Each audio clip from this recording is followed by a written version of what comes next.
ಶ್ರೀಕೃಷ್ಣನ ನುಡಿ ಮುತ್ತುಗಳು. ಸ್ವರ್ಗದಲ್ಲಿ ಎಲ್ಲವೂ ಇದೆ, ಆದರೆ ಸಾವಿಲ್ಲ. ಭಗವದ್ಗೀತೆಯಲ್ಲಿ ಎಲ್ಲವೂ ಇದೆ, ಆದರೆ ಸುಳ್ಳಿಲ್ಲ. ಜಗತ್ತಿನಲ್ಲಿ ಎಲ್ಲವೂ ಇದೆ, ಆದರೆ ಇದೆ ನೆಮ್ಮದಿ ಇಲ್ಲ. ಇವತ್ತಿನ ಎಲ್ಲ ಮಾನವರಲ್ಲಿ ಎಲ್ಲವೂ ಇದೆ, ಆದರೆ ಶಾಂತಿ ಇಲ್ಲ. ಜೈ ಶ್ರೀಕೃಷ್ಣ.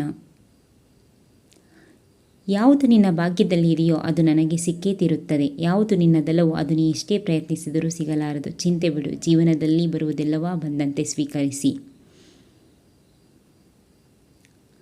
ಮನಸ್ಸಿಟ್ಟು ಕಲಿತ ಅಕ್ಷರ, ಮೈಬಗ್ಗಿಸಿ ತುಡಿದು ತಿನ್ನುವ ಅನ್ನ, ಕಷ್ಟಪಟ್ಟು ಗಳಿಸಿದ ಸಂಪಾದನೆ, ಇಷ್ಟದಿಂದ ಮಾಡುವ ದೈವಭಕ್ತಿ ಯಾರನ್ನೂ ಯಾವತ್ತೂ ಕೈ ಬಿಡುವುದಿಲ್ಲ.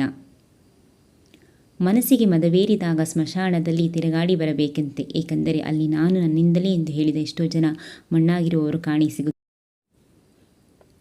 ತೀರಿಸಲು ನಿನ್ನ ಕೈಯಲ್ಲಿ ಆಗದಿದ್ದರೂ ಕಾಲ ಅವರನ್ನು ತಪ್ಪದೇ ಶಿಕ್ಷಿಸುತ್ತದೆ, ಏಕೆಂದರೆ ಅವರು ಮಾಡಿದ ಕರ್ಮ ನಿನ್ನ ತಪ್ಪು ಇಲ್ಲದೆ. ಯಾರು ನಿನ್ನನ್ನು ನಿಂದಿಸಿದರೆ ಪ್ರತಿಕಾರಿಗಳಿಗೆ ಅವರೇ